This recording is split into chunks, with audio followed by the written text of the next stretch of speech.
What's up, everybody? Welcome back to Intro to World War I Notes, Part 2. For this one, we're just kind of picking up where we left off yesterday. Like I had told you before, you should keep notes for my class. Anytime we do a lecture video, there's key information here that'll be on quizzes and on the exam. I encourage you to take notes and use notes on any and every assignment, quiz, test that we have in here. So if you haven't been gotten on the notes bandwagon yet, you should do that very soon.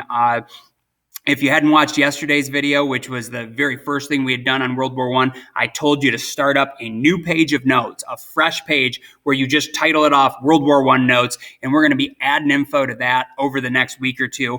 Really, I'm not going to have you bouncing back and forth between different note pages now.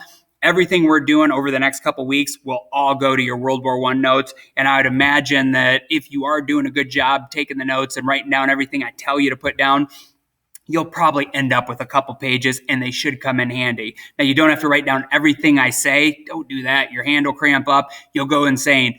Write down the key points that I emphasize and that you see that are on slides and the stuff that I mention and kind of tell you to write down. All right, so here we are, World War I Part 2.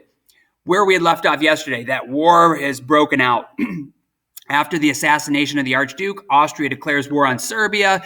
Russia jumps in to defend Serbia from the Austrians. The Germans jump in to defend the Austrians from the Russians. France and Russia had an alliance together. Right? That whole alliance system got triggered, and then you have chaos across the continent where basically all the countries there end up getting sucked into this conflict by the end of it on one side or the other. Now, people that were like military strategists and politicians, it wasn't like this was totally unexpected. I went through all the factors yesterday that just made the conditions perfect for a war like this to break out. Everybody kind of saw this coming and expected it to happen sooner or later. The Germans actually, now remember, Germany had only been a country for about 50 years. There was no unified Germany before like 1867, I think. So it's a very new country, even though the German-speaking people have lived in what is Germany for a long time, but it used to be 100 little countries, and then in the 1860s it gets unified. Now, since Germany had been a unified nation, look at the map there. Look at where Germany's positioned. What's their problem? Well, they're a very strong, modern country with a really good military. They probably have the best ground army in the world at the time. But look at all those countries around them. They're smack dab in the middle of the continent. And if a war were to break out, there's a really good chance that they would get caught between their two powerful neighbors, the French and the Russians. So if you have the best army in the world, that's great. But what if you get caught in a two-front war between two other first-rate powers and you have to split your army in half, and half is fighting the French and half the Russians? Well, now you're in a pretty precarious position, right? You're divvied up, and the odds of you winning that conflict go way down. So the German generals had called this Der Tag, and they were looking forward to it for a long time, and they had a plan ready to go. Der Tag in German means the day. One of their top generals, a field marshal named Schlieffen, had come up with a plan that still held his name. Now, I believe he had passed away by this point, or he was for sure retired. He's no longer active in the German military, but the Schlieffen plan had been around for quite a while. And honestly, it's a pretty darn good plan, even though it doesn't end up working out for Germany. The idea was, so you'd want to know what the Schlieffen plan, or Germany's plan for winning the war was. It was, looking back to the map here, if we do get into a fight, and Germany does know that the French and the Russians have an alliance together. So if they get in a fight with one, they're going to have to get in a fight with both. And that's largely because the French and the Russians weren't idiots. They knew that the Germans had a great army, and neither one of them wanted to fight them one-on-one. All right? So they were in a team against Germany. The idea was that, like, if you look at France, Great Britain, and Germany, they're all very modern countries for this time period. They have rail lines, they have factories and industry, there's cars on their city roads. Now, Russia, in contrast, it's the biggest country over there by far, has the biggest population, and actually numbers-wise has the biggest army.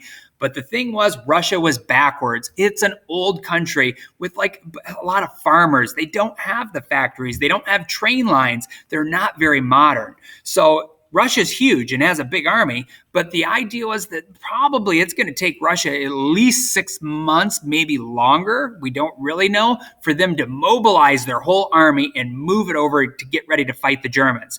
In contrast, France could have their army mobilized very quickly, like within a few weeks to a month.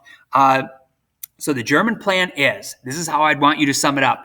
We're going to knock France out of the fight really early on. We're going to take our whole army, or at least like 90% of it, go smash France really quickly, and in a month or two, knock them out of the war, and then we'll remobilize as quick as we can, get our army across Germany over ready to fight the Russians, and that war is probably going to take longer. But if we're only fighting Russia, the odds of us winning it go way, way up. All right, pretty good plan. Next one here, I have a map for you. So put my face off to the side. Here's Germany. Over here is France, following my cursor around. They actually only share this little chunk of border between the two. And then down low, you have Switzerland, which is a mountainous country that stayed out of the fighting. They're notoriously neutral. They won't enter wars on one side or the other. And then up north, you have the Low Countries, Holland, Belgium, and Luxembourg. They're called the Low Countries because they're very close to sea level, and it gets really swampy and mucky there, all right? So the French, they knew Germany was kind of looking at them and getting ready for a fight. The Germans knew the French were feeling the same way. Both sides had made up a series of fortifications on their border. Now, if Germany just takes its army, even though it's better and bigger, if they take their army and invade France right there, they're going to hit these heavy fortifications where machine guns and artillery are set up, and you have the French army just waiting for them. And it's going to be a meat grinder. It's going to chop your guys up really quick, and then your numbers advantage might start to go away, and your soldiers are going to face this horrific, like fortified position that they're trying to take. Not a great option. So Germany says, they actually tried to negotiate a little bit. Belgium, Luxembourg, and Holland did not want to get in the fighting. They had no beef with anybody, really. They wanted to stay neutral.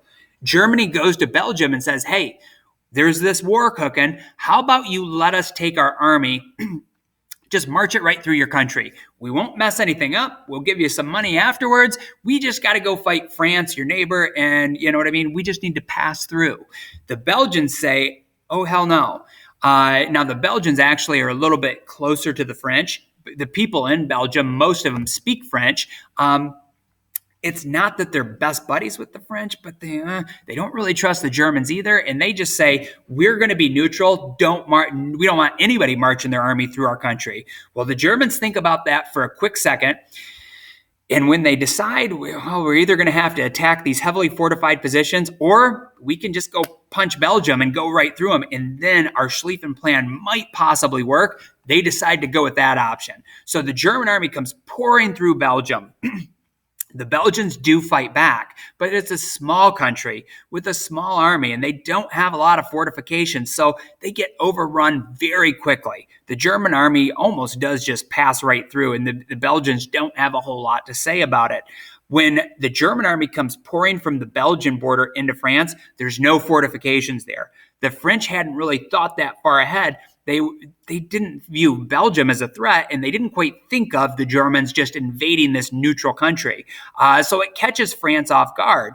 Now, a big mistake Germany made, though, kind of, sort of, by going through Belgium. While that might seem like a great idea, up to this point in the war, the British were staying out of it. They were not going to get involved. They were just going to kind of sit back and see how this all plays out. And they're on their island safe. And they were hoping to not get involved in the war.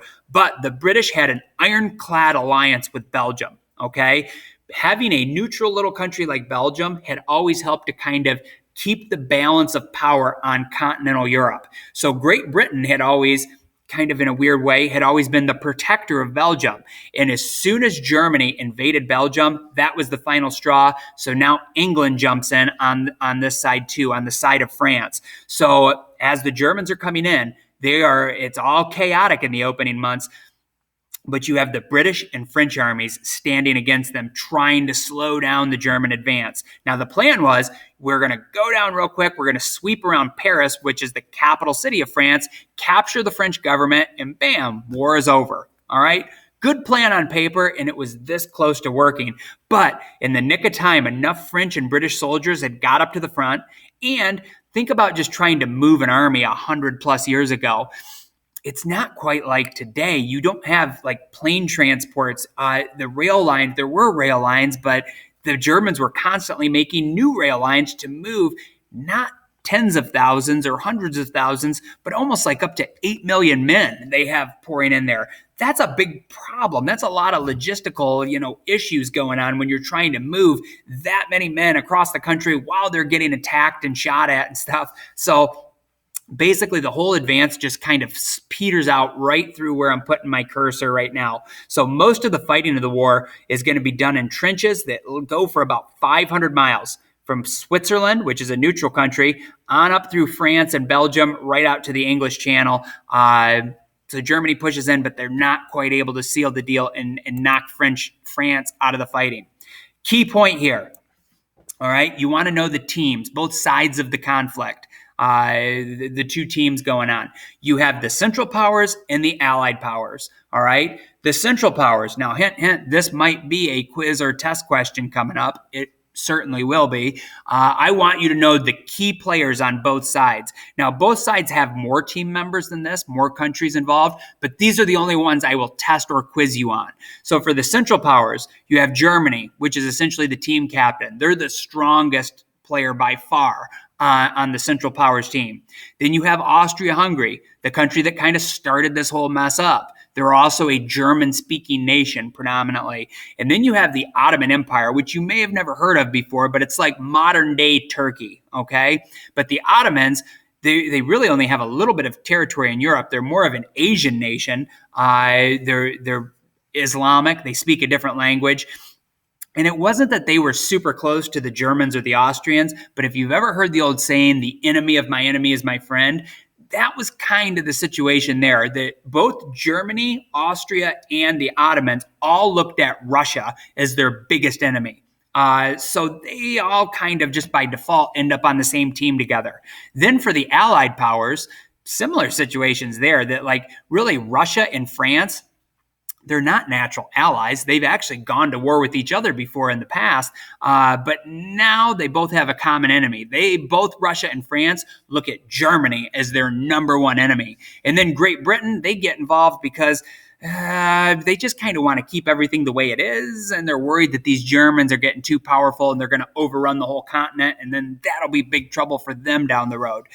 So in that, with the whole Belgium getting invaded, pushes them in on the side of the Allies too. Italy is kind of the weird one here.